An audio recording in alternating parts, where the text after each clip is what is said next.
Hello and good morning, everyone, and welcome to another exciting episode of the Grief Let's Talk About It podcast. You guys know who it is. This is Tony Lynch, and this is your number one podcast for bringing you stories around death, dying, grief, trauma, mental health, and all the things that come along with that. And of course, we're doing daily episodes, and I have an amazing guest for you guys today. So, you guys get your questions and comments ready. Get prepared to just laugh, go on this journey with my next guest. She is amazing, and she has one amazing story for you guys, and she does some amazing work. So, excuse me, it's one of those days, right? So, without any further ado, before I bring her up here, I would like to say if this is your first time tuning in, do me a favor, head on over to that YouTube channel, hit that subscribe button, hit that bell notification so you'll be notified every time that we drop a new episode. And just before I bring her up here, I would like to say that this is for educational purposes only. So without further ado, I'm going to bring on my next guest, Dr. Mary Welsh. Dr. Mary, how you doing? I'm doing good. Hello, everyone. Yes. Welcome to the show. Yeah, thanks for having me. Yes. Now, before we get started, introduce yourself. Tell people who you are, where you're from, and about the work that you do. Yeah. So my name is Dr. Mary. I am from the Detroit, Michigan area in Warren, and I have a nonprofit that I started called Susie Q's Kids, and it's in honor of our daughter that passed away 7.5 years ago. So Susie, she was you'll hear I'll talk about her. She was a sunshine on plate, right? And she, in order to survive her loss and make sense out of it, we started this nonprofit. So we're smile makers. So smiles don't actually go with grief sometimes, but it needs to. It should. And it is part of it. A lot of people don't understand that because I think when we think about grief, it's the messiness, it's the very distraught emotional turmoil that we're going through, right? And so it's really, in a lot of ways, it's kind of hard to see the smiles after all of that.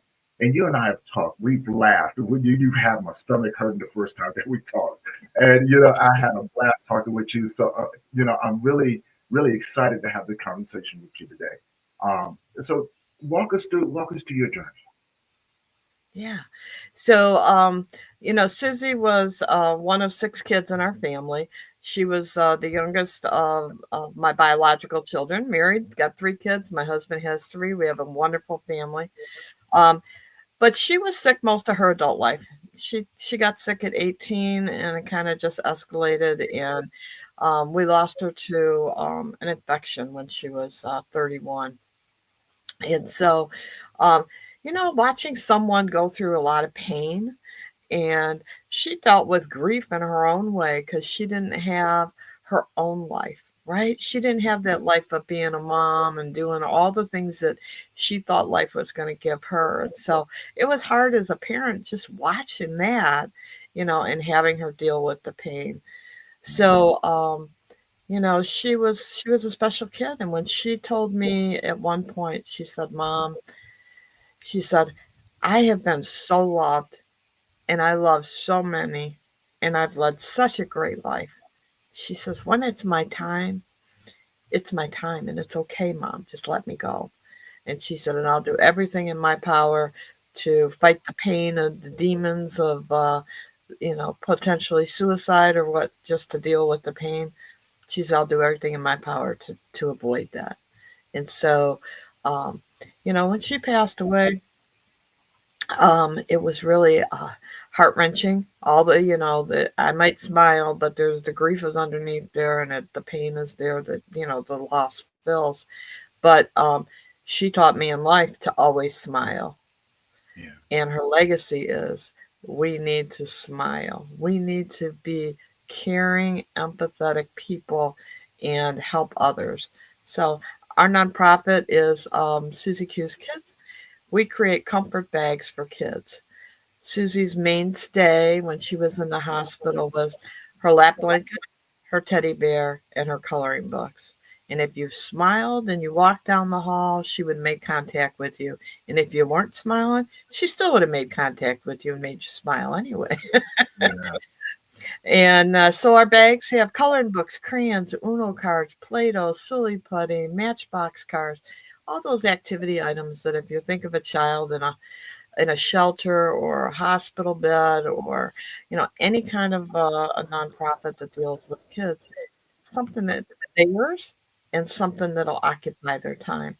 Yeah. And our nonprofit has several objectives. One of them is to further the missions of other nonprofits. So we gift our bags to nonprofits for distribution. See, And I love that. Yeah. what that really does is it allows us to, engage with them, find Mhm. out what their pain points are, to be able to come alongside of them. If somebody reaches out and has an issue, I got the name of that nonprofit and I'm going to refer you. And they have all the resources. They have the food or the clothing or the education or the therapists or the teachers, whatever that is, to help the kids that are already in their program. So we just kind of augment and give them a smile along their path. Um, and so very rarely ever see a child get one of our bags. And we've helped over 16,000 kids smile. And what we do is we tailor the bags to those nonprofits. So, for an example, if it's an autistic kid or a kid with disabilities, they also get a sensory bag kit with it. So all the spinners, the poppers, the pulls, the squishy squashies, all the sensory type items. If it goes to a grief center or a hospice center, they'll get a grief book and journal and some inspirational items to help them on that journey. If it goes to a shelter or foster care, well, we're going to give them a baggie that has all the items they need for their personal hygiene. None of that disposable stuff, none of those little throwaway bottles, full bottles of shampoo, toothpaste, because sometimes they already feel like they're disposable, right? Yeah. Yeah. No. So that's how we help those nonprofits. And when we have our events and different things, we'll ask them to come alongside of us, or we'll come alongside of them. And so it's a way to strengthen that bond in the community and the reach that we have. Yeah. Another objective we have is we are the Community Partner of the Year for the American Foundation of Suicide Prevention. And I think when the dialogue is not had, Yes. that's Yeah. when we run into problems. So, um, another part of our program is we engage kids in helping kids. And so they kind of go hand in hand. We go into schools and youth groups and we talk to kids about the power of positivity. How it's okay not to be okay, because we're not okay at any given time, sometimes a couple times a day, right? But That's true.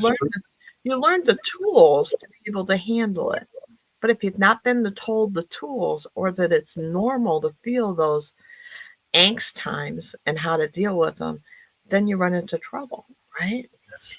So we go in and we'll talk to the kids about that in a safe manner. I'm not a therapist. I have a doctorate in executive leadership. I had my own consulting business before Susie. That None of that made any sense after she passed away. We started the nonprofit. So I'm just a lay mama that's telling her story and, and reaching out with the heartstrings that I have. But I tell funny stories of my daughter to relate, to be able to relate to the kids that are in the room. And Yes. so those kids in the room learn about how to uh, uh, philanthropy, how to Okay. help a child. They learn about service, how they can help put the bags together. They learn about self-help. We're the Community Partner of the Year for the American Foundation of Suicide Prevention. We man the children's tents at all their suicide walks. Mm. We listen and offer hope and healing, and we allow discussions to happen. And so these children in these high schools, for example, they'll come up.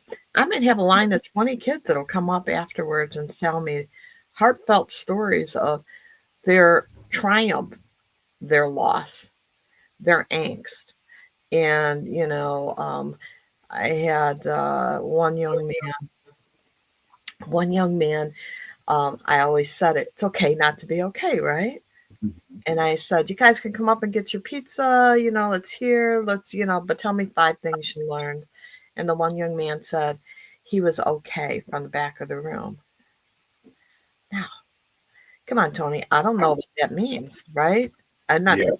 I'm not in his head. So I said, you know what? Let's let's tell a story. I said, did anybody wake up this morning and did you not feel okay? Did you have a head, did you have a headache?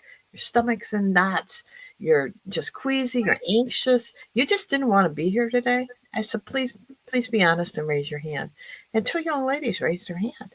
And I looked at them and I said, you have been smiling the whole time and laughing. I said, did it help you to get up, get dressed, get out of the house, be with your friends?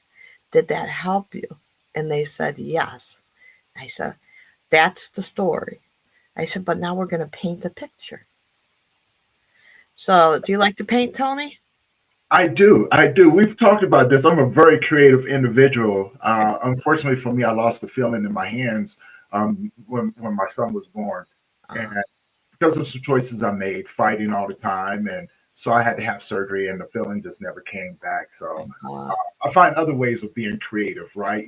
So I have little programs on my computer where I can go in and I can still express my creativity in a lot of different ways. As a child, I think we've talked about this before. As a child, I used to love to draw. I never thought that I would be doing this work, right? I thought I was going to be a world famous comic book illustrator. I love comic books ever since I was a kid. I mean, my sister knows, but a lot of people don't know. Like when I was a kid, me and my buddy used to ride our bikes out to the mall, and we used to steal comic books out of the comic book store, right? And we come out with stacks of them. Now my buddies, they knew I liked the comic books, and so they never really read them. They used to always give them to me, right? And so I take them home, and I had at one point in time in my closet, I had my whole closet full of comic books, and I love superheroes and things like that. But of course, when you're a child who have had to deal with um, trauma, right? This can be your escape. You create the people that you wish that could have protected you, and so that's what I did. I lived in that world, and I taught myself how to draw. Ever since I was knee high from a grasshopper. My mother used to tell me this story. She goes, "Baby, I remember the time when you was probably in kindergarten or something, and I she told us to draw a picture of our family. So I drew a bunch of she drew a bunch of stick figures on the board, and I did that too, but something didn't sit right with me. It just didn't sit right with me. So when I went home, my mom tells the story. She goes, when you came home, you set that paper on the table, and you looked at it forever. And she goes, you looked at it, and you looked up at me, and you looked around at everybody that was in the house. And you look back down at that paper. My mother says, I asked you this question. What's wrong? I said, Mama, we don't look like this.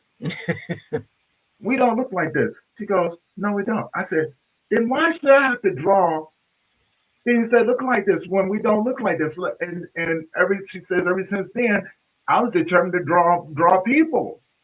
And so I did. I taught myself shading and how to draw, and I used to pay attention to people's facial expressions, like their eyes and how the light would hit it, and all of those beautiful things that came along with it. Um, like the different types of hair, right? Loved it. Animals. If I saw a person walking down the street with a dog, like we had different types of dogs, like, oh well, that dog looked different from that one, so I can draw them the way that they look. And I've been like that ever since I was a child. And so, and as I got older, I started drawing my own comic books, and I drew my sister her very first comic book, and all of those different things that came along with it, and that was my escape from the world. So although I lived a split lifestyle, because after the trauma happened to me, I in the one side I was living the life that my mother, my mom always expected me to live straight A student in school, all of these different things, I'm my sister's big brother, etc. I'm a child, right? I'm a child. On the other side, the world changed for me. And it was like I now live in a dark place where there's people out here. that are capable of doing really bad things to us. And so art became a place of escape for me, of expression. And as long as I kept my mouth shut, no one really understood what I was going through because I didn't say anything, but I knew how to maneuver. So yeah, to answer your question, I am a very creative individual because that is actually a large piece of how I express myself. I was Even now, just going to say that's your art of discussion, right? That right, was how you were trying to discuss it in what you were trying to do, right? right. You couldn't put it into words, or people didn't want to hear the words, so you That's the part right there. No one wanted to hear because no one wanted to. No one. Look, I realized at a very early age, no one was going to come and save me, right? Because I was told. That's what I was told. Hey, boy, men don't do that to other men. You need to man up. You need to do this and you need to do that. So, I figured the best way for me to survive in as well, I'll play your game, but I'm also going to play this game over here as well. The key to it is not letting the two intertwine with one another. And and so, I did things in plain sight that no one really paid attention to. Um, So go back to my story. I was saying we had told a story in the classroom, and I was like, but we're going to paint a picture now. We're not literally. We're just going to paint a picture. I said, I want everybody in this room to tell me if you um uh, uh woke up or at any time in the last 2 weeks had an issue. I want you to raise your hand if you weren't okay. You weren't okay at any given time in that 2 week period. And everybody but one child in that room raised their hand. And I looked at that young man and I said, so you are as normal as the kid sitting next to you, across the room, up in the front, the teacher, the volunteer. We all have bad moments. We all have good moments. It's how you deal with them that makes the difference. I said, so sometimes we think we're all alone. We think we're all alone in the pain that we're dealing with, especially in grief, right? It's all consuming sometimes, and we can't see past our picture. We can't yes, see past our story. And the young man yelled from the back of the room, I'm okay. Now, good Lord, I would never have done that in high school. No, no, I wouldn't have done that. I'm pretty outgoing. I wouldn't have done that. And I said, okay, everybody, come up and get their pizza. He was the last one in that line of about 20 students. And he said to me, you saved my life today. I said, share more. He said, dark thoughts. I did not know I was normal. I have always felt unnormal, that I didn't fit in, that I was that outlier. I didn't have anybody to talk to. I didn't know my neighbor felt the same way. yeah, He said, you yeah, literally saved my life today because yeah, I'm okay. And he yelled it again. I'm okay. But how you tell the story sometimes makes a difference. So when you're talking to other people, there's different ways to share that you're having angst, right? There's yeah, different ways to share that, you're in pain. A lot of times when you get met with that facial expression that just, overrides and you can't see anything in their face, they're blank, right? They don't know what to say to us when we're dealing with grief. They didn't know what to say to you as a child. It's not normal. And so I'm just like I'm off. I'm out, right? They didn't participate in trying to help you. And it I think it's kind of normal, right? yeah, Um but we have to change the narrative. We need to change the dialogue. That should not be normal. That should not be the way it is. So, so we do the suicide walks and we talk to kids and we do the groups where we go into the school and they do um, service, pick out what kind of kid they want to help, and then we do philanthropy and we do service to make the bags, and then they learn how they can volunteer, or they can, um, the important stories of the nonprofits of the kids that they're going to help, right? Yeah. So that's really important. But I was talking and I saw some stuff. I didn't want to try to read it while I was talking. So, did somebody have some comments? Yeah. Lincoln put it up here. I popped this up here because he's a long-term friend of mine, long-time friend, brother from another mother, and he tunes in every day just to hear these amazing stories from amazing people. And I do appreciate his support, and he struggles from time to time as well. And so he put this comment up here. He says, "Wow, I didn't want to wake this morning, and struggling to find purpose. Thankfully for this podcast, I can hear amazing people that give me inspiration and a reason to keep pushing forward." So, your words, and your journey. This is why I love doing this, right? Because we get to reach so many other people that maybe didn't know that they needed this conversation today.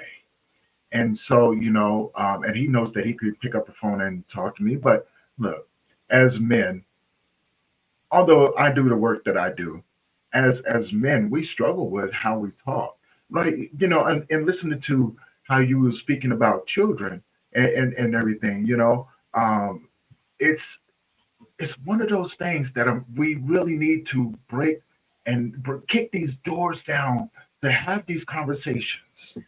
And so, as you were speaking, and I'm reading the comments that Lincoln put up here, and the ones I got coming up over here on Instagram and everything. People are like, "Wow, I didn't know I needed this morning. I didn't know I needed this morning." And you said it. This is the philosophy that most of us live by. It's okay not to be okay. See, it's easy to hear those words, right? The problem is that we get so many people that say that, and then they turn around. As soon as we want to open up, they invalidate us. And so, then we go back to going, well, I'm not okay. I'm just going to have to deal with it until we don't. And we don't know how to speak about it. We don't know how to articulate the words that are going on because we're so afraid. And I'm not afraid to admit it anymore, but I'm so afraid of putting myself out there to some people because I have had, even now, when I try to open up, people go, "Well, you're a grief coach, so you got all the answers." I don't. I struggle. I'm I just do. certified crazy. I'm just certified, but no, I do struggle, right? I struggle. I struggle with anniversaries. I struggle with birthdays. I struggle with holidays. But yet I get up and I get to do what I love doing. It doesn't negate the fact that I struggle. I'm just more open about it now. But I'm careful about who I open up to, right? And I know there's other individuals out there that feel the same way that I do, or just like that young boy, who's those children that you work with, right? And so it is definitely important. We have one of the organizations in the building down in Maine right now that aligns to suicide prevention. And, I'm certified in suicide intervention as well. And so, understanding some of the warning signs, and most of it's just through my own experience from trying to take, my attempt of taking my life and understanding the mentality that it took for me to get there. Right. And I remember the one feeling that I was lacking when I attempted to to unalive myself was that I had no fear of dying. I was so tired. But it wasn't the sort of tired that, you're exhausted, it was the sort of tired that I was mentally, spiritually, emotionally exhausted. Like there was nothing else left in me.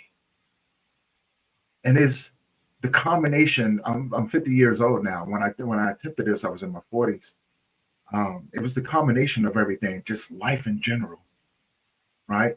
Everything that had been taken away from me, the loneliness, um, the solitude, the just the everyday struggle of just not wanting to be here.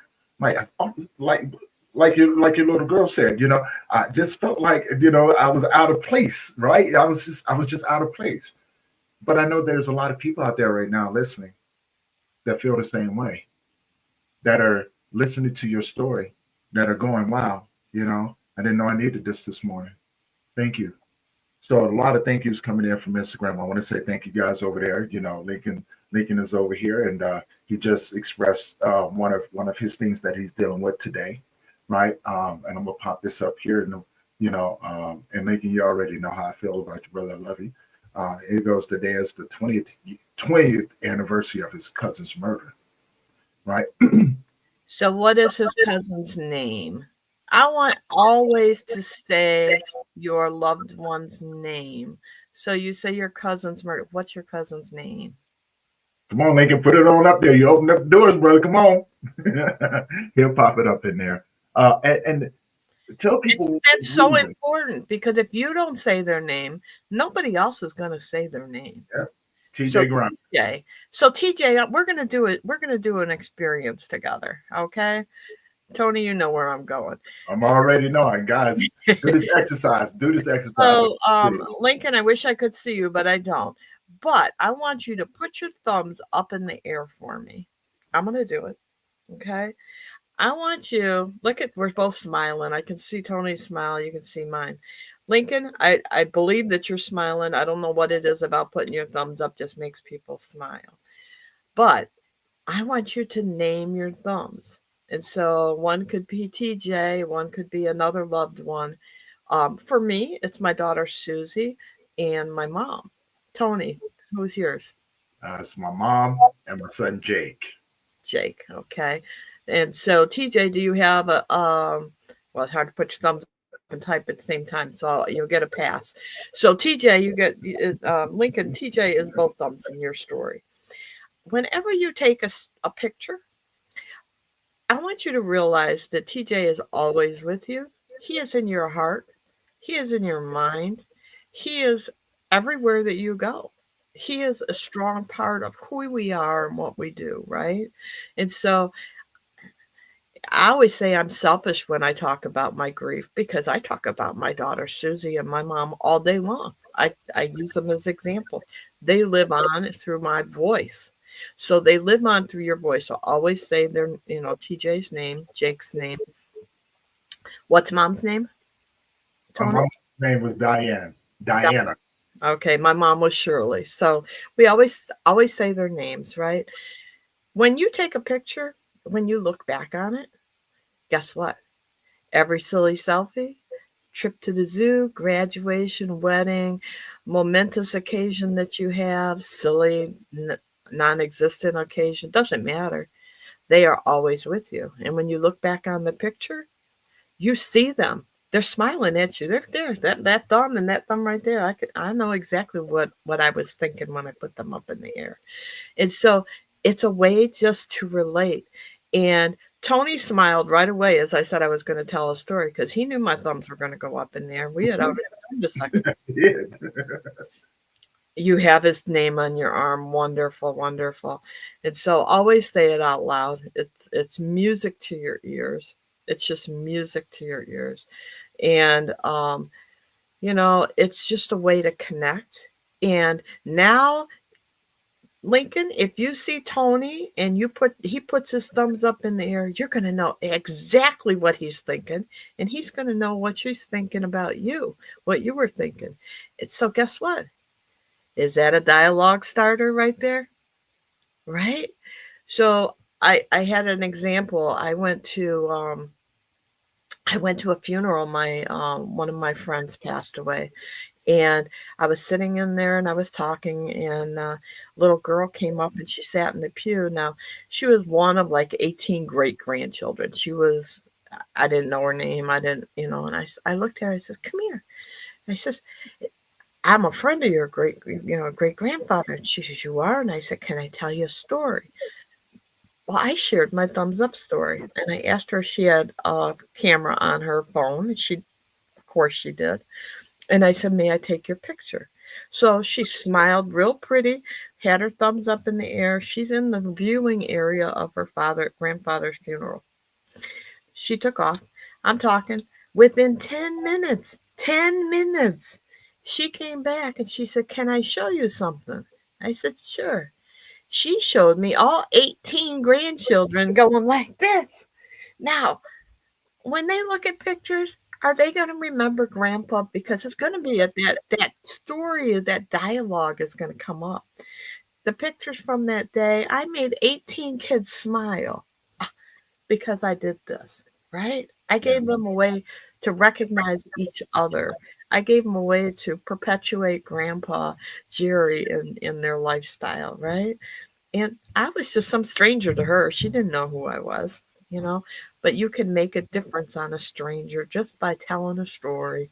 We're all storytellers. Um, and so TJ, I'm sorry, it's a rough day. It's a rough day for, anniversaries, Lincoln. It's a rough day. But TJ, he's up there with Jake and Susie, and we are just the marionettes at the bottom of their strings. And they put us all together today. The Lord, that's the magic that comes about, right? That And is so, amazing. um, anytime you can tell a story about him, you just go ahead. And if somebody gives you that glazed over look, you just throw your thumbs up in the air and it'll make you smile and you just carry on. But It's a it's secondary language. yeah, it's real important to also tell people what your boundaries are, right? So those people it um, they're just trying to help sometimes. So when my daughter died, my mom broke her hip right afterwards, and she told me, God made me break my hip so that you'd have something to do, because I was a caretaker for my daughter all the time, right? Right. And I'm like, really? So I got to be blessed with my mom for the last 3 years of her life, and she lived with us. She moved in. But she was trying to fix me because I cried a lot. She was trying to fix me, and she was dealing with her own grief for her granddaughter, but she was dealing with the grief that her daughter, me, was broken. I was broken, right? And so she wanted to always pet me and hold me and sometimes you just need space, right? And I had two adult daughters living in our house. Our house was full. We'll just put it that way. There was always people coming. There was full. So I went out in the backyard one day and I had an area back there for my daughter's garden. And I was just having me a cry me morning, it was just me and my daughter, and I was talking to her. And one daughter saw that and she came in the room and told my mom and everybody else in the room, Mom's out there crying, talking to Susie. And so here comes the hustling old grandma out there, she's going to fix me. And I'm wiping my eyes, trying to calm myself down because it will just set her off. And we got in, we got situated, and I pulled that daughter aside and I said, you ever stick my mom on me again, I'm going to beat you. you know, I said, you have to let me cry. I said, I have to be able to cry. I will beat you. I honestly will beat you. I don't care. All I'm worrying about is, oh my God, she's going to topple over on this uneven ground, and now I'm like, no, that's not what it's about. But that's hilarious. That is hilarious because you know what? I got to doing that to people. I really did. I got to doing that. I was like, keep it up. I'll call your mama. I'll call your mama on you. Or I call your grandma. It's always the women in your family that I threaten to call on you. It doesn't matter how old you are. There's somebody, is the person that you're afraid of the most is usually the women in your family. I'll call your mama. And they're like, oh, you really just gonna snitch on me? You don't go right, I'm gonna snitch on you. What do you think? I know. I'm gonna call somebody because I know they're gonna get you straight, right? And so it's always been my go-to.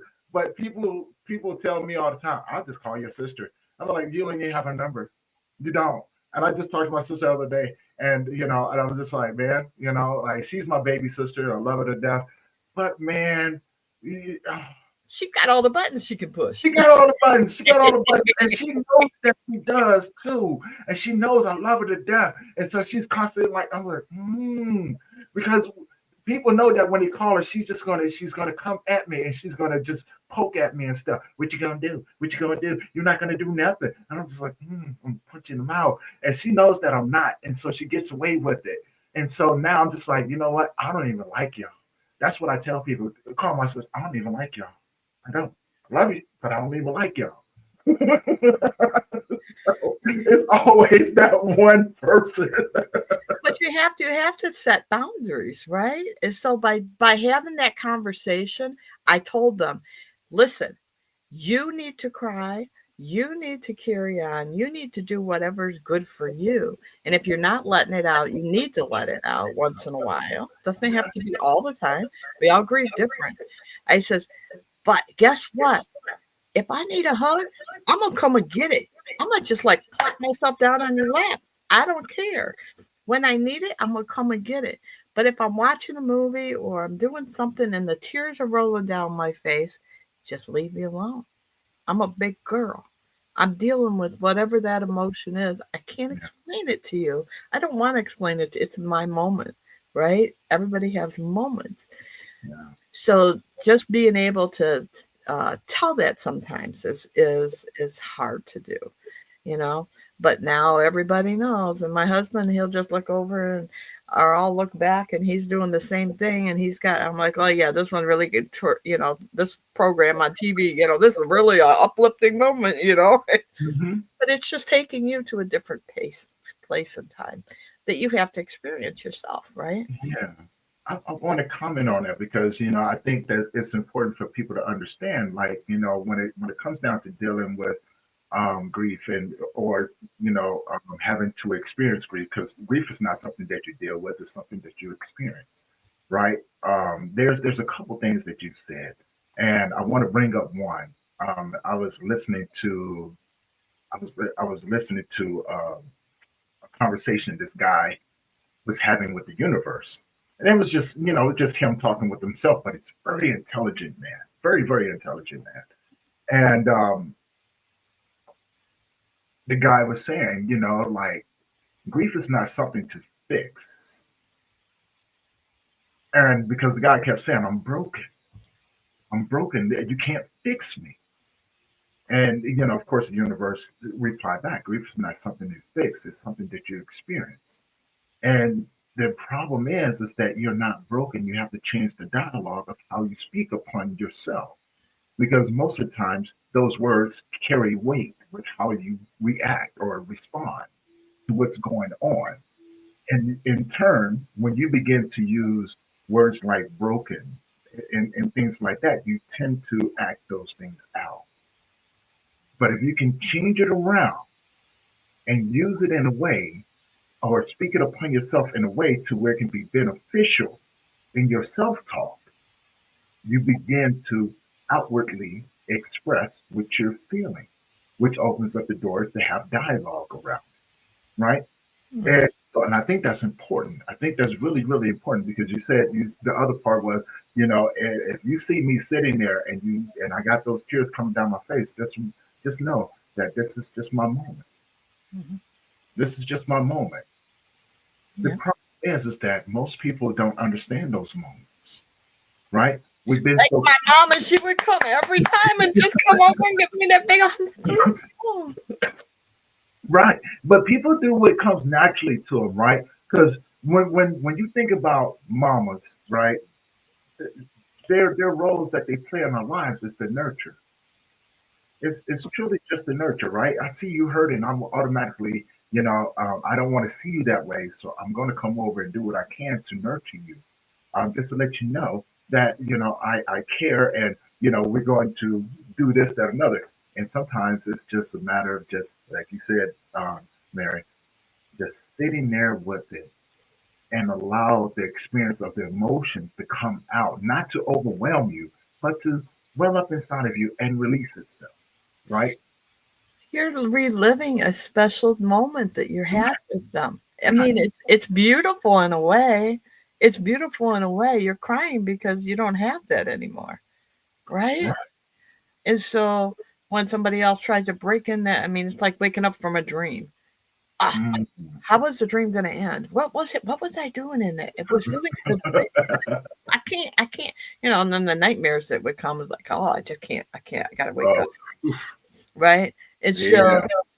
yeah, so really, you know, uh, I talk a lot about, moments in I wrote a great book. And so I wrote, I talk about taking your moment, and I tell that story about my daughter saving me, and I'm like, no, don't do that ever again. But Right. it's true because we, although my husband and I lost a daughter, the feelings are very much different time frames of grief, and men's grief is different from women's grief in some sorts. There's so many different phases of grief, Right. Okay. and no Yeah, one is better than the other, but it's just like this is true. kind of understanding that, when my husband liked to fix things, right? And Mhm. so doesn't he care? He's not doing the way I'm grieving. Doesn't he care? That's not true. He's caring in his way, right? He Mhm. We all deal differently. And so that's where a lot of relationships falter during grief, because they can't understand the other person's version Mm. of how they're dealing You're with it. absolutely right. You're absolutely right. And I could speak upon that a little bit more in depth too, because being a man and working with men, I often hear both sides of the spectrum, right? The biggest one I've always gotten, especially in relationships or marriages and things like that. Well, I was ready to talk, and he didn't want to do this, that, another, and then they wonder why there's such a huge turmoil and conflict and things like that. It's the mentality that we both have. Yeah, and we have to understand the nature of both, right? Women are more emotional. Men are more logical. And so the way that we're taught reflects on how we express ourselves. And so there's just a whole lot of things, but in so many ways, yes, there's differences, but in so many other ways, there are those similarities that we look straight across. We don't even pay attention because we're too wrapped up into the personable experience of the grief that we're going through. And and sometimes I tell people, hey, slow down a little bit. Slow down.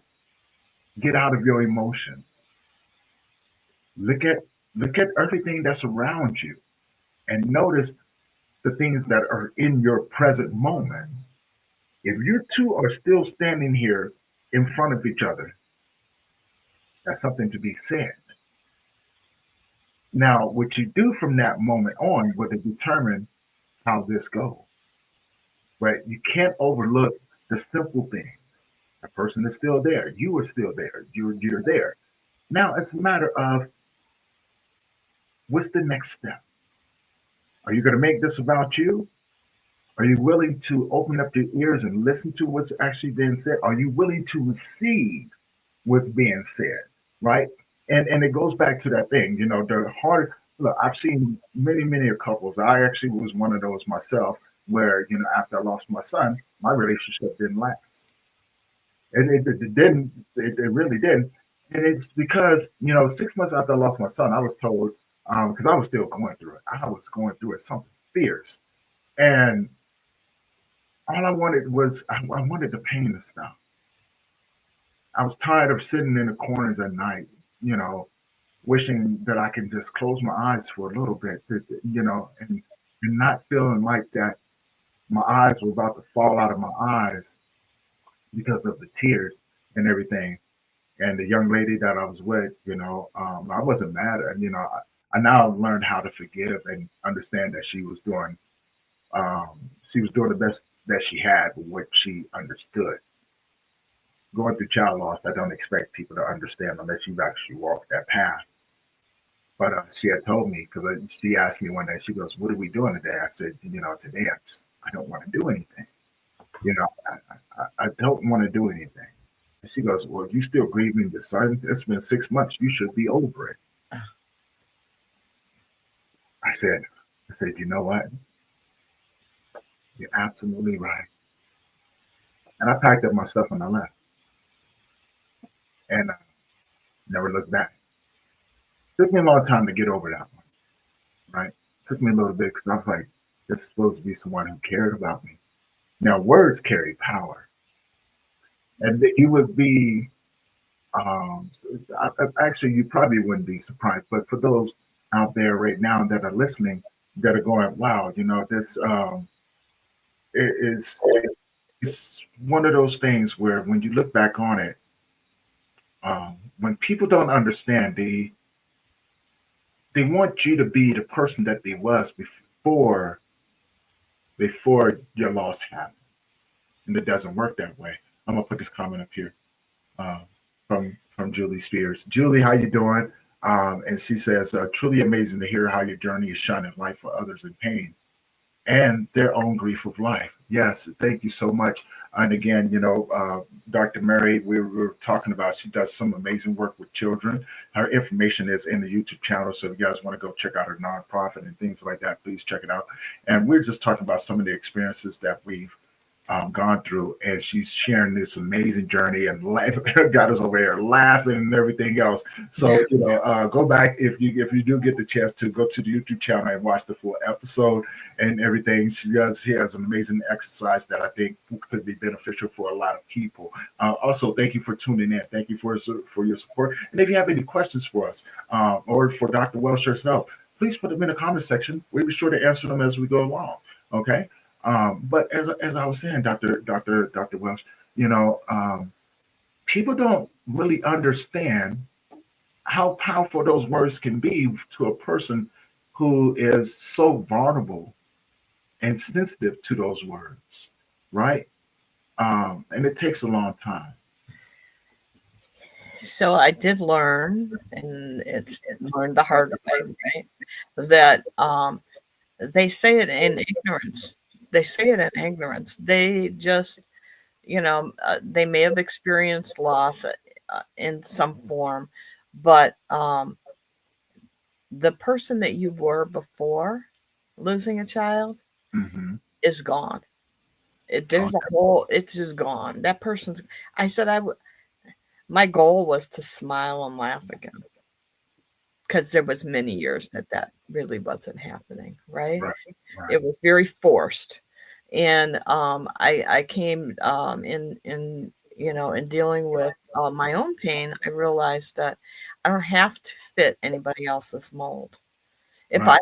if it's going to be a situation that I'm not sure of, if I go, make sure I have my own ride, make sure I sit on the peripheral of the room. I can get up and leave at any time without making a scene. I don't have to say goodbye to 20 people or anything like that. Just quietly exit the room. They'll figure out I left. I don't have to make excuses to anybody. I tell people that all the time. If I can make it, I'll show up. If I don't make it, that's okay. It's what's good for me and my family at that point, right? And Yeah. so, always remember, when you're grieving, you need to be stingy. You just need to be stingy. Yeah. You need to take care of you first, because Yeah. nobody else can. Only you can do it, right? And Mm-hmm. so it's uh I had one Christmas and I told everybody I was going someplace else, and I just stayed home by myself. I just couldn't deal with anybody. But I didn't want to tell anybody because they were all going to try to fix me. I just wanted to, I guess I'm mourning my own loss. I don't know. I wallowed in it. And then it told me I didn't need to do that again next year because that wasn't good for it. It wasn't healthy for me, but it was healthy for me in the moment because that's all I could do. Right. And so whatever I do or don't do, whatever you do or don't do, it's the right thing. You know, It's the I, right I thing for the moment. it's the right thing in that moment, right? Because it's funny that you said that because I would tell people, and so sometimes I think people got trust issues with me because the last time I told somebody I was doing something, I tried to unalive myself. right? So I told him I was going to do something else. I was going to do one thing, and I totally bypassed all of that and drove my butt out to the middle of desert out of Utah. It was like, yeah, and no one knew, right? And people trusted my words. They were like, Tony's strong. He's not going to do that, right? He always has a smile on his face. He's always doing this. Yeah, but they didn't understand what was going on inside of me. Um, and that dark place that I was in was so consuming, and it was totally consuming me. But again, I realized that I had a problem when I had no fear of it anymore. And it took me, the first time I attempted, there was I don't want to do it myself because I don't want people to think that I'm a coward and all of these different things. So I was going to coerce somebody else to do it, and I almost became very successful too. And the second time, I was just like, I just don't care. There's nothing else inside of me. I was so empty, you know. Now, when it comes down to now, I'm in a lot better place. But in those moments, I'll tell people, yeah, I'm coming. And I have every intentions of going. I really do, right? It's just that sometimes on the way over there, see, my problem is that I love taking my fishing poles with me, right? And I will be driving past and I'm going over to their house or something. And I'll look over because there's lakes all over the place. And I look and go, oh, wow, that lake looks really good right now, right? And I'll detour and, and I'll be there calling myself, I'm just going to stay for probably about a couple minutes, maybe an hour or so. Yeah, and then when I turn around, 6 hours to go gone past, the sun is going down, and I got fish on the line, and I'm just like, well, that didn't work out the way that I thought it was going to, but I realized that it was what I But you needed the moment for needed. yourself, right?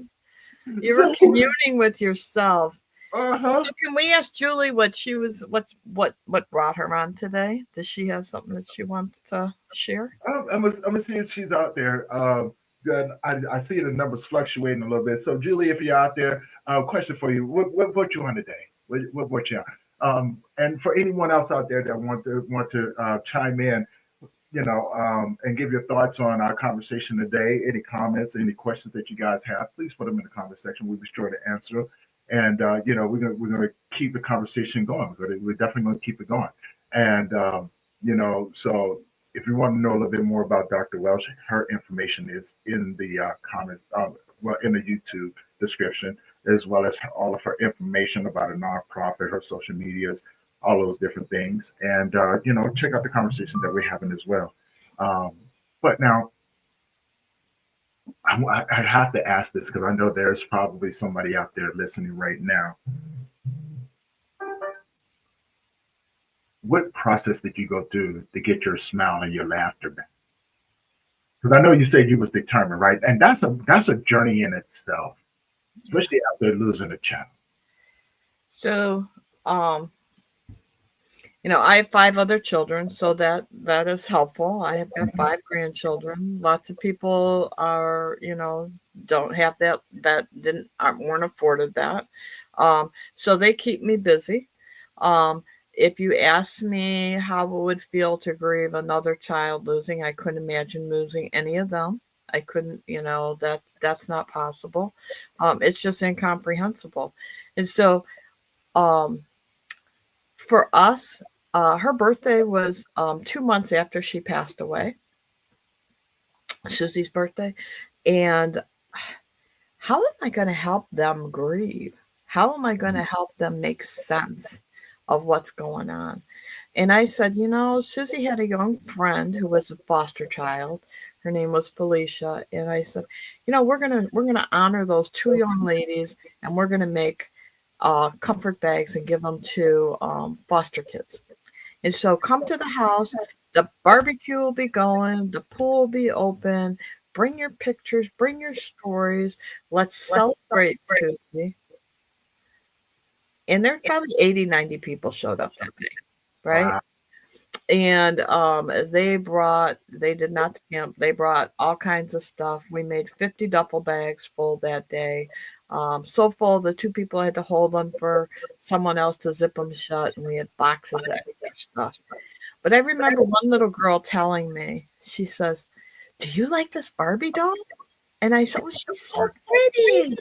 She goes, "My mom took me to the store and she told me I could buy any doll I wanted for another girl, and we were going to put it in a bag."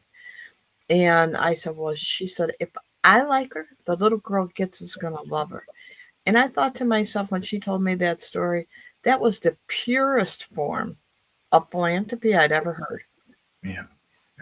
And then a couple days later, we took all the bags and boxes of stuff to a foster agency. And when we walked in, the executive director said, "Oh my God, you don't know what you're doing." And Tony, I told you this. I looked down to see if I had my shoes on because I was walking in full on grief. I had no idea what I was doing. Mm-hmm. And he said, "We're not going to help one child per bag. We are going to help multiple families because I'm going to use your bag to go and talk to other agencies across the state and tell them about what we do and how we do it and how we can help lots of families." And the light bulb went off again and said, "Well, if that isn't the purest form of service, the two together, right?" And so, uh, I'm not afraid to admit it. Lots of therapy later. My therapist said I had to write a book. I told her I was crazy. She was certifiable. That was not on my bucket list. It was nothing to do. I'm not writing a book. I got my mom over here who is, in the last stages of her life, and she's so proud that I'm going to write a book. So I ended up writing my grief journey, which is short stories about my daughter that make you laugh. Um, she she's up there, but when I get there, she's gonna spank me because I can tell all those stories, Mom. But and I never hit. I say spank, but I never hit. Um, but she's just like ways to connect. So a little bit of grief analysis of different things and how to ask some questions. You could pick up one page, read it, put it down, and you're not going to lose your space. You can pick up another, you can pick it up again. It was just a dialogue starter. Yeah. And I wrote some poems and different things in there. But I really, when they asked me to do that, I realized that I always believed in the power of positivity. The cup has always been half full. I don't know how to do this. I just don't know how to stay in this negativity that I can't see sunshine. I can't see anything other than this fog that's around my head. And so, um, I wrote a grief book, and it's talks about the 4 aspects of positive reflection. So if you bear with me, I'll tell you this little story. One, you always have to remember whatever it is you're grieving. It could be you're grieving. I talk to lots of kids. Could be mom and dad live in different houses. Grandma and grandpa live in a different state. Could be their best friend moved. Could be they're in a different school. Could be they lost a pet. For us that have been around a little longer, we could have lost a loved one that we have, right? Yeah.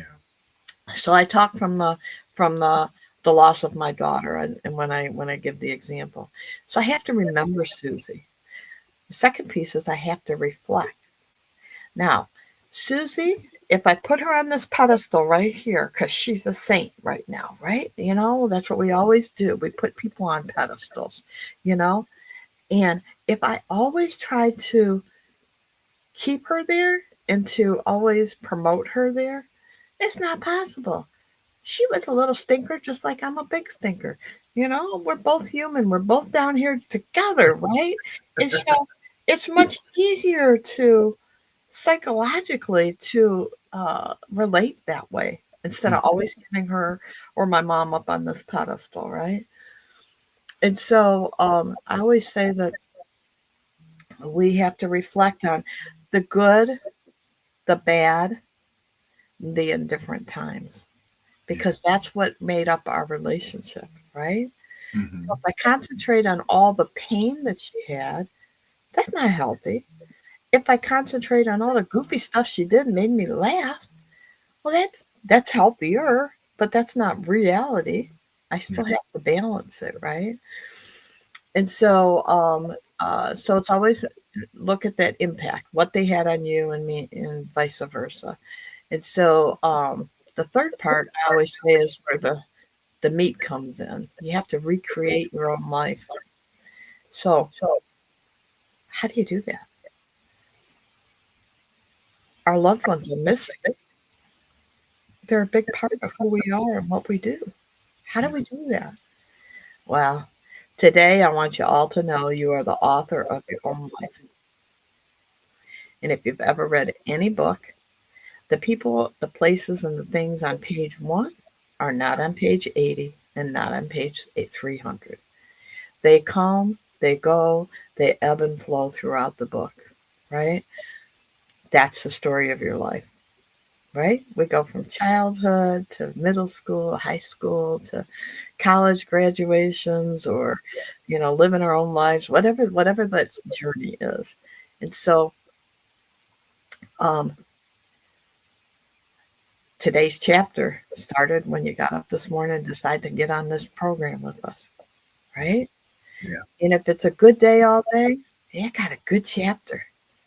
And if it's not, tonight something happens, you're not feeling it, it's a bad chapter, put it to bed, because tomorrow is a new chapter, right? And so if we can always just get through the end of today, and if that takes you going to bed, that's what you got to do, right?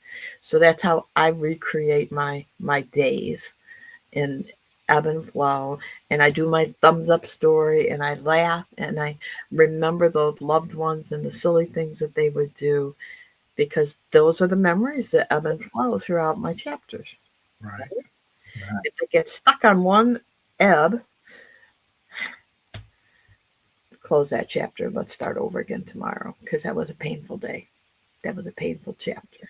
Yeah. It's part of the journey. Yeah. It's, And so it's the the, fourth one is you really, we have to relate. So how do you relate? There's 3 parts to relating. One, yes. it's all about you. You have to take care of yourself. Self, is so important. And sometimes we forget that. Or sometimes we're too much in it. The second part is you have to help other people. So me doing what I do, talking to people, going and talking to kids, and going and out and sharing my mission, that's helping me. It helps me. I talk, my books help people to deal with whatever they're dealing with, whether it's a conversation that helps them, whatever that is. And then the third part is, what are we doing to our communities? Right? What are we doing to our communities? So for me, it's the bigger picture. I make a bag through Susie Q. We do something, but we give it to other nonprofits, and they support the community, children in that community, right? And so it all kind of flows together. So it led to my second book, which was a journal. You don't have to buy it. You just have to be able to answer these 2 questions every night. At 8 o'clock, I want you to do self-analysis. What did you do for yourself today? And what did you do for someone else? And if you can answer both questions, your life is in balance. If not, you're doing all this stuff for everybody else and taking care of all those fires, and you are burning out. You're just, your body's just going to say, quit. How many times have we done that? We've done that. I know I've done that a zillion times, right? Yes. And if it's the reverse, you're all up in yourself. You're not going out of the house. You're not participating in anything. You're just in that head space. You have no one to make you laugh. You have no one to tell you a different story. No one to pull you out of the anxiety and the depression and the gloom that you're stuck in, because you're stuck. So at 8 o'clock at night, you have to be able to answer both questions. If you didn't help anybody else, get a bowl of ice cream or whatever, take a bubble bath, whatever that is. Just don't call me tomorrow and tell me you gained weight like somebody did. You know what? I'm done with you calling me out, Miss Mary. We calling me out like that. And then the other one is, call your mom or call your neighbor or take the dog for a walk. Do something for somebody else. Yeah. Because once you're able to answer those questions at 8 o'clock every night without even thinking about it, you can just say, yep, this. You're much more balanced. You'll find that laughter will come to you because you're getting that outside exposure from other people. Mm. You're living. If you're all inside yourself, you're just taking space. You're not really living. I love that because we have a lot of the same philosophies. We just do it in different ways, right? I love being in the community. I love serving the community, but also take time for myself, and I do encourage the men that I talk with to do that as well. Like, do something for yourself, right? Um, and so, people find me strange because I tell them all the time. I said, I don't mind taking myself out on a date. You have no idea. I will buy myself a rose. I will go take myself to dinner. I will go take myself to a movie. I would take myself on a walk, right? Just because. Self care. I do it because I don't want others to feel obligated to have to do that for me. I can spoil myself, right? But of course, we teach people how to treat us in the moments that we need to be treated well.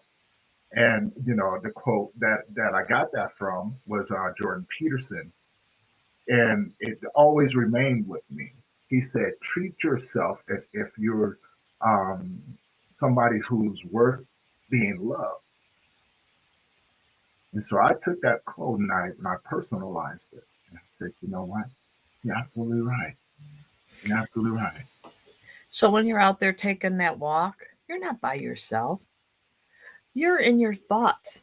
You're right. Where are your thoughts taking you? Your thoughts are taking you into your past or your Hmm. present or your future, but you're taking you to life. You're living, Hmm. right? Yeah, I'm experiencing. Yeah, and but if you just hunker down in the house and you don't answer the phone and you got the drapes pulled, and I mean, anybody who's probably gone through grief has probably done that, honestly. But it's not a good place to stay. And so I always told people you have to have a safe word, and I tell the kids this all the time. And so um, my daughter laughed. She laughed all the time. And I have 5 sisters and 2 sister-in-laws. So I told them my key word, if I call you and you answer the phone and I say, make me laugh, I don't care if you're in a meeting, I don't care what you're doing, take 5 minutes to talk to me because you're going to keep me from going over the ledge, down into that rabbit hole of despair. I am like, I'm calling you in the middle of the day because I need you to make me laugh and remind me that life is okay. And um, my brother answered my sister-in-law's phone one day. He saw my name. And so he answered and I said, make me laugh. And he's like, I'm having a rough moment. And he's like, did you take your medicine today? Did you see your therapist? Did you? I said, shut up. Please make me laugh. He goes, what? And I go, just tell me a story. And he had a he and my daughter had a story that he was at the house one day. She had just had some um, surgery and whatnot. She had a bandage on her forehead. She's reclining on the couch, kind of lost in the mix of what was going on, but she Hmm. was watching everybody, right? He came in to get some food, had a full plate, a heaping plate of food. And he's turned around and he said something to her, and then he went to walk out the door. Well, somebody shut the glass and he face planted it right into the door. Now this little kid is on the couch and she is dying laughing and hurting because she's laughing so hard, right? And he's like, she goes, it's even worse because he's looking around to see if anybody noticed, and he's got food like dripping down him, right? She would she'd be sitting in her bed or she'd be doing something and she'd start cracking up and I'd look at her and go, what are you laughing at? She goes, Uncle Jim face planting that food. So when I told him that, he told me that story and I started laughing, right? And I says, you know, there's a door wall in heaven just waiting for you. It's got your name on it. And it's gonna be that's good. And he started laughing. And he's, we talked for a minute and then he goes, I get it. I said, but I hadn't told you. I hadn't told you my safe word. I hadn't told you the reason why I was desperate in that moment just to have a little bit of laughter because the life was too grim in the moment. And he goes, I get it. You can call me anytime. And I said, my fault. I should have told you too. But I would just dial for dollars. If they didn't answer on the first ring, I'd hang up and I'd call the next one, And so I understand that. I would make this. I would make this statement. Because I love that you said that because it kind of segued into what I was listening to this morning. I don't know if you ever heard of Simon. I can't remember his name. I want to say it's Mickey, but I maybe slaughter his name. But he's a brilliant dude. A brilliant dude. And he had a friend who was going through some grief, and he said he called her up, and she goes, "Hey, how come you didn't answer the phone the other day? I sent you a text. I needed someone to talk to." And he goes, "Hold on, let me go through it." So he went through his phone. He goes, "You mean these texts that look like every other one that you send me?" And she goes, "Well, yeah."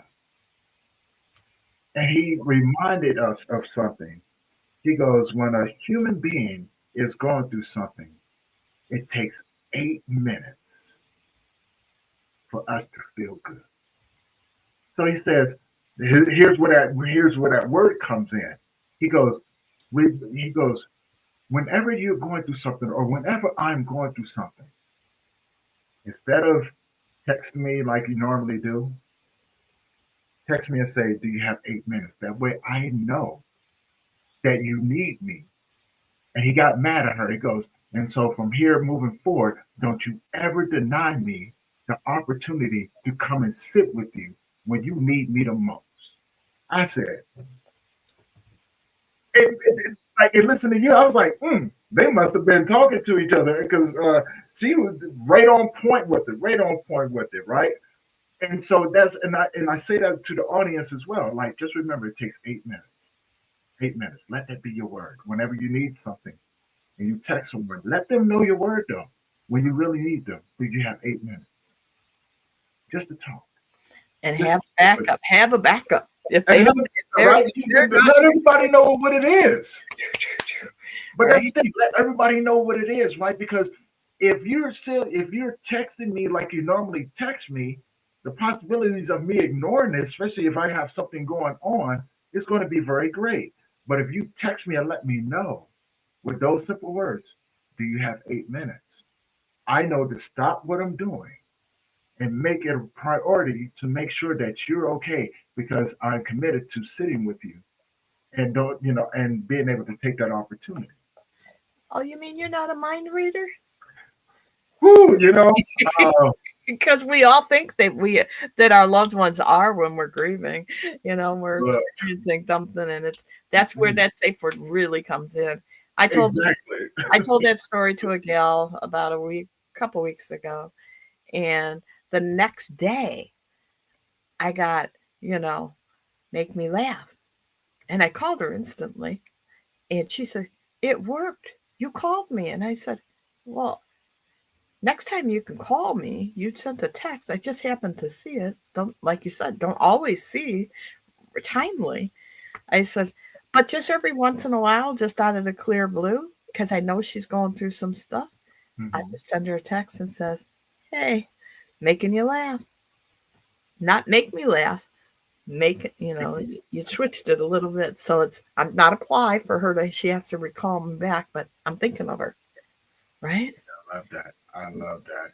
And before we wrap everything up, and again, I could talk to you forever, and unfortunately, I do got to jump off. I got another meeting to go to, and but we have to do this again. Do you have copies of your books that you can show people? Yeah. So those are I actually sent you a flyer that has all the books on there. Yes, yes. And I Um, just put in some promotional materials. Perfect. I also wrote a children's book, which are all the questions that my grandchildren asked me about Hmm. their Aunt Susie, and I call it a concept starter, and actually put those into my grief bags. And one little boy, their grandma had passed, and a few months later, their grandson, the dog passed, and the grandson, he's like, I want to read the angel book. And mom's like, okay, so you want me to read it to you? He goes, no. And she goes, you want to draw in it? He goes, well, yeah, no. Because in the back, you can draw your angels. Hmm. And he grabbed the book and he opened up to a page where it said to take one of the stories was take care of your pets. And Angel Susie had her dogs with her up in heaven. And he drew his dog next to the two angel dogs and said, Mom, we don't have to worry about him anymore. He's going to play with Hershey and Abby. Angel Susie's going to take care of him. And one day when I make it to heaven a long, long, long, long, long, long, long time from now, I can play with all of them. He grasped the concept, right? Yeah. And and then I wrote a coloring book, and it's good characteristics and positive sayings. So be kind, be generous, be loyal, just different things to make them think. And maybe subliminally it will settle in for them. It goes into all of our bags, but I still give them Paw Patrol or Peppa Pig or whatever I get, that's out there I right now. love that. So, however you can express yourself. Some people write poems, some people draw, some people, whatever your avenue is, you don't have to sell it, you don't have to give it away. It can just be for yourself, but it's your expression of your grief and how you're dealing with it. And so it is very, very helpful. So I encourage people to do that as well. But check out my website, Susie Q's Kids. We become a smile maker. Come on alongside of us and be a smile maker, and tell your stories or volunteer with an organization where you can increase the smiles of other people, and they're contagious. I hope we made you smile today, even though I know it was some tough days, right? I hope we made you smile. I tell you what, it's such an honor and a pleasure to be able to speak with you. It's so inspiring the work that you do, and let us all know how we can support you and all of those different things, and how can we do better at supporting our children out here in this world as well. And so now, before I let you go, I have one more question for you. One more question. If you had a superpower, what would it be? Oh, I already got it. I already got my superpower. My superpower is I love people. I love to talk. I get to connect. I get to empathize. I get to hear their stories. I get to laugh with them, cry with them. I get to make people see the sunshine. I sang to my daughter on her deathbed, You are my sunshine. And on my mom's headstone, it says, I'm dancing on sunshine.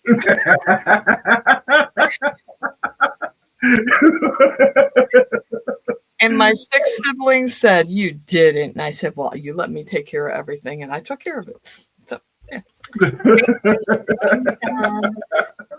And we got, this is we the got to put some restrictions on you, Mary. this is the picture I have in my mind. Here's my mom going up to the pearly gates, and there's grandma and great grandma and all our siblings and everybody, and there's Susie at the end of the line because she's the youngest. And Susie would not wait for all them people. And it's closer. Grandma gets closer and gets closer and closer. And Susie runs up, grabs Grandma's hands, and that's what they're doing. I'm dancing on sunshine. I know they're together. Life is good. Life is good. Life is good. I tell you what, thank you. Thank you for such an amazing conversation for the last, where you're taking us on your journey. And also, I want to say thank you for everyone who has been tuning in. Thank you guys, just sitting back and just listening, and the comments that you guys are leaving and everything means a lot to us. It helps us get the conversations out there to more people. And I know that there's some of these conversations get pretty heavy, and it may not be for you. But do me a favor, these conversations can benefit from someone. And if you know someone who can benefit from the conversations that we have, share it along with them. And if you're tuning in anywhere and you love the conversations that we have, do me a favor, head on over to their YouTube channel, hit that subscribe button, hit that bell notification so you get notified every time that we drop a new episode. And yes, Miss Mary, her information is in the description down below in the YouTube channel. Go there, check her out, get her books, tell her Tony sent you, that you've seen on the podcast. And hey, thumbs up. One takeaway. One takeaway. Pick that safe word and share it. You never know. You might share it with somebody and they might share it with their kids or their friends or their partner. You never know where that safe story, that safe word, this thumbs up is going to take the dialogue. Yes. So you are dialogue starters today from now on. I love it. I love it. And again, thank you so much for everyone else. This is going to conclude this episode of the Greek Let's Talk About It podcast. You guys go out and enjoy your day. Be safe. Put those thumbs up. Remember your loved ones, and just know that laughter is the key to everything. And please go check out Miss Mary.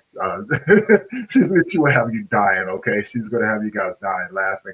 But other than that, guys, we're going to see you There's guys. a lot of pain underneath there. Don't forget that.